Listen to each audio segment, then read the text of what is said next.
Hey, what's up? Today's going to be a short tutorial. I'm going to show you how you can create a tilt shift effect in After Effects using only native effects to get something that looks like this.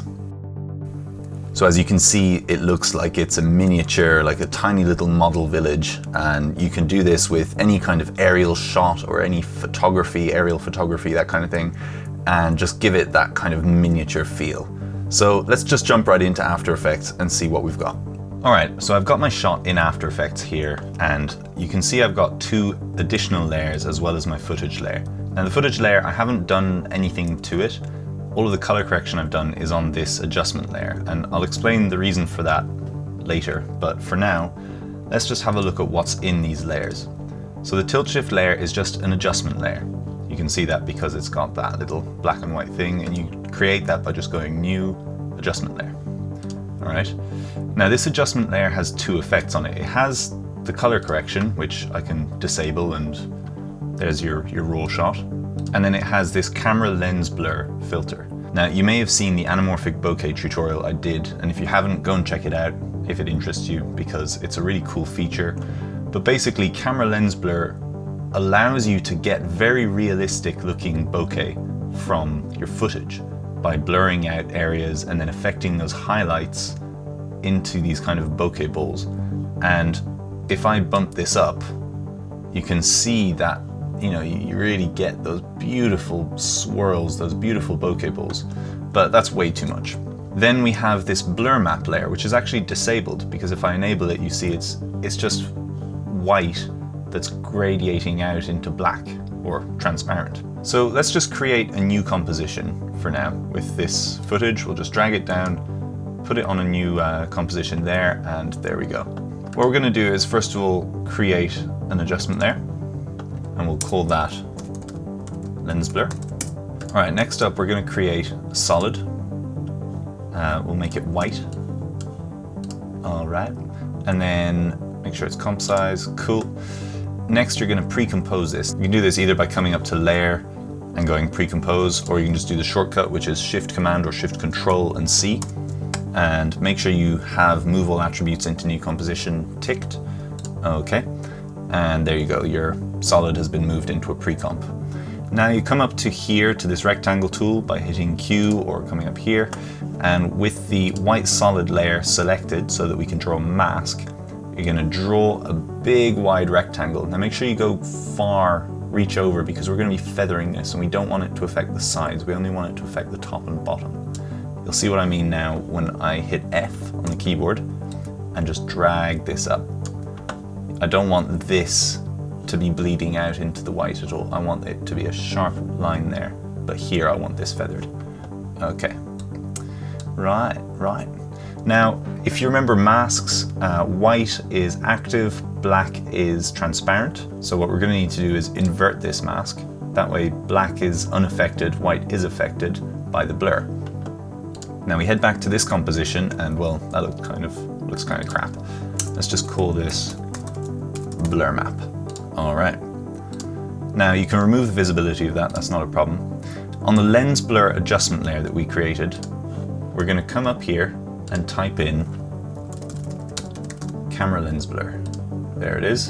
Double click, add that on. Suddenly it's blurred your whole picture, which is horrible. Let's make the radius 50, so it's nice and blurry.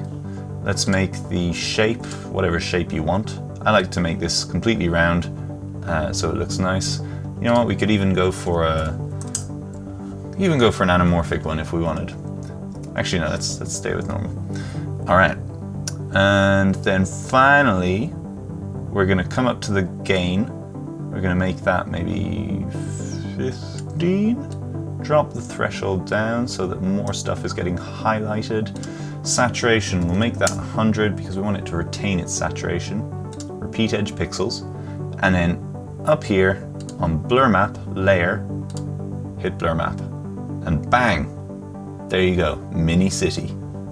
So then what you can do is go in and adjust the size of this mask. So you could click that corner, hold shift and click that corner, hold shift again while you're dragging and just drag them up slightly.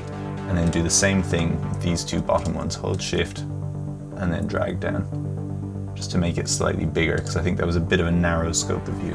And there you go, that looks pretty cool. Maybe slightly less blur. Let's go for, I don't know, let's try 40, see how that looks. All right, and then finally, you know, because this footage is looking a bit flat, what we can do after this is apply some color correction. Now, I'll apply the color correction after the lens blur, and the reason for that is that I'm going to be sharpening with this within the Lumetri color, and when you sharpen it under the camera lens blur, essentially it's blurring everything that was sharpened, so you're losing that overall sharpness effect, and I want to have that overall sharpness effect. I've just remembered one thing to do in the camera lens blur, and that is to increase your diffraction fringe until you like it. What it basically does is just accentuates the edges in the out of focus stuff, so it makes your bokeh balls stand out more, which is nice, which I like. So let's minimize that and then come down to basic correction. What should we do? We just apply a LUT, or we can correct it ourselves. I'll correct it myself. So I'll apply a node there, node there, node there. I'm gonna drag this down slightly. Okay, that looks nice. I'm gonna drag this up a touch to give it some contrast.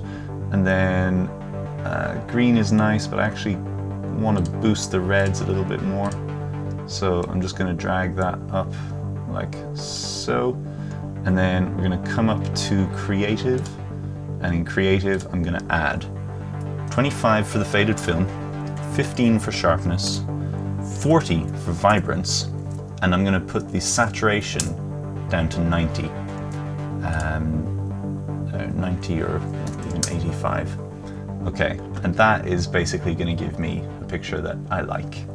That's cool. And then I could even apply a little bit of split toning. So if I make the shadows cyan and the highlights up towards reds and oranges, then that gives me a nice bit of split toning. All right, and that's it, guys. That's how you create a cool tilt shift lens effect. That house looks mini, doesn't it? It's a tiny model. All right, that's it. Thanks for watching. I hope you get some really cool stuff out of this. And yeah, as always, thanks very much. Subscribe and see you next time.